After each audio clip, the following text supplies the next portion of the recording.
नमस्कार दोस्तों, आप सब कैसे हैं? आशा करती हूँ आप सब स्वस्थ होंगे, मस्त होंगे। दोस्तों, गर्मी का मौसम चल रहा है और धूप गर्मी से सभी परेशान हैं। पानी की कमी हो जाती है गर्मियों में और पशु पक्षियों का भी बहुत बुरा हाल हो जाता है। ऐसे में हम सभी को अपनी छतों पर उनके लिए दाना पानी रखना चाहिए और घर के बाहर भी हम गाय के लिए पानी रख सकते हैं। हमें इन सब मूक प्राणियों के प्रति दया भाव रखना चाहिए, संवेदना दिखानी चाहिए। दोस्तों, मेरी आज की कहानी भी ऐसी ही संवेदना से भरी हुई है। यह कहानी तब की है जब कोरोना काल चल रहा था। वायरस बहुत ज्यादा फैल चुका था। सभी लोगों को घरों में रहने के लिए बोला गया था और लोग मजबूर भी हो गए थे घरों में रहने के लिए, क्योंकि कितनी ज्यादा बीमारी फैल गई थी चारों तरफ और घर में रहना ही सुरक्षित था। तो ऐसे में घर की औरतों पर बहुत ज्यादा काम का दबाव आ गया था।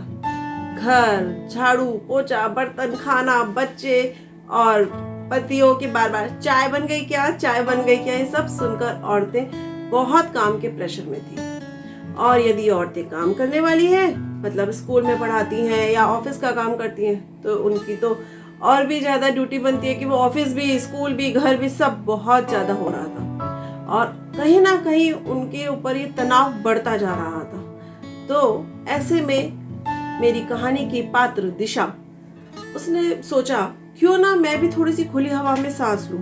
बाहर निकलना मना था, इसलिए उसने अपनी छत पर ही टहलना उचित समझा। नियमित समय से वो 10-15 मिनट पहले उठने लगी और छत पर जाकर टहलने लगी। पड़ोस में रहने वाली उसकी सहेली शालिनी भी अपनी छत पर आ जाती थी। वह रोज चिड़ियों को दाना डालती और दोनों सहेलियां आपस में दूर से ही बातचीत कर लेती। बातचीत क्या, यूं कहो अपना मन हल्का कर लेती थी। और क्या बनाया, क्या कर रही हो, क्या नई रेसिपी ट्राई की, ये सब बातें कर टहल कर 10-15 मिनट में वो हल्का महसूस करती थी। इसी तरह से समय बीत रहा था। एक दिन शालिनी आई नहीं छत पर, तो दिशा ने सोचा हो सकता है रात को देर से सोई होगी। आजकल समय सभी का बिगड़ा हुआ है, रूटीन खराब हो रहा है, तो नई आंख खुली होगी। वो अकेली टहलने लगी। 5-10 मिनट के बाद देखती है दिशा कि शालिनी आई कुछ बड़बड़ाती हुई चिड़ियों को दाना डाल रही थी। दिशा ने पूछा, क्या हुआ शालिनी, क्या बड़बड़ा रही हो, कोई बात हो गई क्या? तब शालिनी बोली, नहीं नहीं कोई बात नहीं हुई, बस आज मैं उठने में देर हो गई और ये चिड़ियों को दाना डालने में भी मुझे देर हो गई, तो मैं इन पक्षियों से माफी मांग रही हूँ। दिशा शालिनी की यह बात सुनकर चौंक गई। बोली, माफी मांग रही हो? ऐसा क्या हो गया भाई, पक्षी हैं, कौन सा तुम किसी से शिकायत करने जा रहे, माफी मांग रही हो?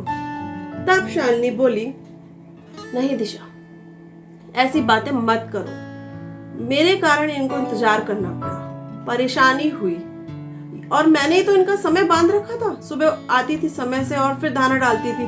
अब इंतजार करना पड़ा तो माफी तो मांगना बनता है। दिशा फिर बोली, ठीक हो ना, सब सही है, कोई प्रॉब्लम तो नहीं है? शालिनी बोली, मैं बिल्कुल ठीक हूँ। और ये तुम कैसी बातें कर रही हो, पक्षी है तो क्या हम माफी ना मांगे, गलती तो की है ना भाई। ऐसी नकारात्मक बातें मत किया करो दिशा, अच्छा नहीं लगता। मुझे भी पता है ये हमसे कोई शिकायत करने नहीं आ रहे हैं, परंतु फिर भी हमें इनकी भावना समझनी चाहिए।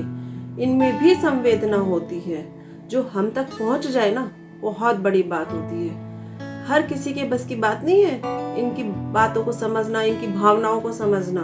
यह बात मुझे मेरे पिताजी ने समझाई है और तभी से मैं इस पर चल रही हूँ। तुम पढ़ी लिखी हो, समझो, इनमें भी जान होती है और ये रोज मेरे ठीक रहने की, समय पर आने की, मेरी दिनचर्या अच्छे से चलने की आस करते हैं।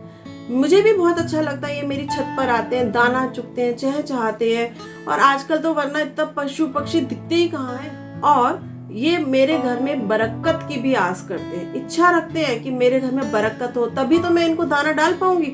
यदि मेरे अपने पास से कुछ खाने के लिए नहीं होगा तो मैं इनको कैसे खिलाऊंगी? इसीलिए मैं इनको समय पर ही दाना डालने आती हूँ। और आज देर हो गई तो मैं माफी मांग रही हूँ। चल अब मैं चलती हूँ, बहुत देर हो गई, मेरे पतिदेव उठ गए होंगे और चाय के लिए देख रहे होंगे। चल बाय, कल मिलते हैं। यह कहकर शालिनी चली गई और दिशा वहीं पर बैठ गई और सोचने लगी, शालिनी की बातों पर मनन करने लगी। आज उसे ऐसा महसूस हो रहा था कि वो पढ़ी लिखी होकर भी कैसी बातें कर रही थी। क्या ये उस पर शोभा दे रही थी? और शालिनी की तो जैसे इज्जत बढ़ गई उसकी निगाह में, और उसे लग रहा था कि मैंने ऐसी छोटी बातें कर कर अपनी इज्जत शालिनी की निगाह में घटा ली है, और ये पशु पक्षियों की निगाह में भी, जो यदि सुन रहे होंगे, समझ रहे होंगे। और क्यों नहीं, पशु पक्षी भी तो ये सब महसूस करते हैं। और यह सब सोचती दिशा फिर देखा और उसे समय का ख्याल आया और वो जल्दी से नीचे आ गई। अपनी दिनचर्या उसने प्रतिदिन की तरह जारी रखी।